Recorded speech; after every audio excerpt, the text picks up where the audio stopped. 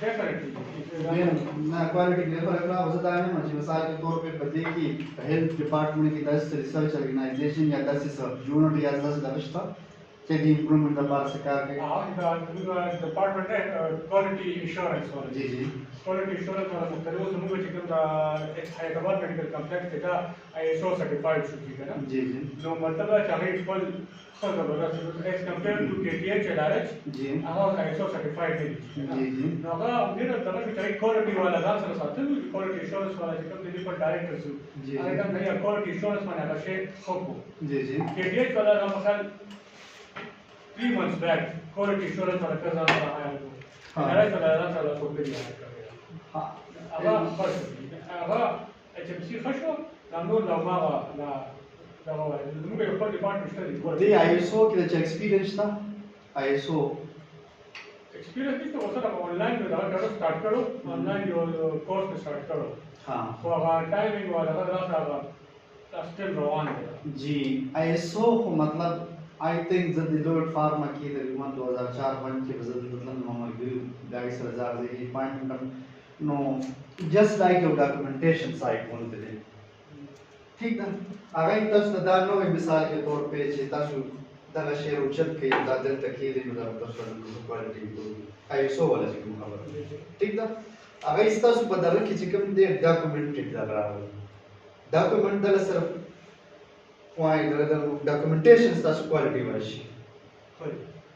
that's the my experience my art like practically सरगा ये as a whole जिकम ने quality assurance होता है दी two types थी बिया जो एक्सटर्नल क्वालिटी है या इंटरनल क्वालिटी है know the quality assurance base माने चिता पूरी बदी की एज अ होल वन डाजी बिया एक्सटर्नल जो बदी की बिया ऑडिट की यो एक्सटर्नली यो इंटरनली तबदार ची इंटरनली तब खबर संग क्वालिटी रावली जी जी नो दा दसी जी मतलब तासु दी इंस्टीट्यूट के दल रावली खबर वाली सर रावली दा इंटरनल क्वालिटी नमंगा मतलब तासु तुम डॉक्यूमेंटेशन फॉर्म ने या तासु ने केसी वाला सर से क्राइटेरिया खाउ दिला मतलब आओ होता है डॉक्यूमेंटेड फॉर्म की तरकीब जमा दा चीज दा शांति क्लियर का दा मा दा वो कर तासु एफिलिएशन दा कोमा नो मतलब आगे तो बसान बराबर है बिया केसी वाला राजी दिल तो बगूरी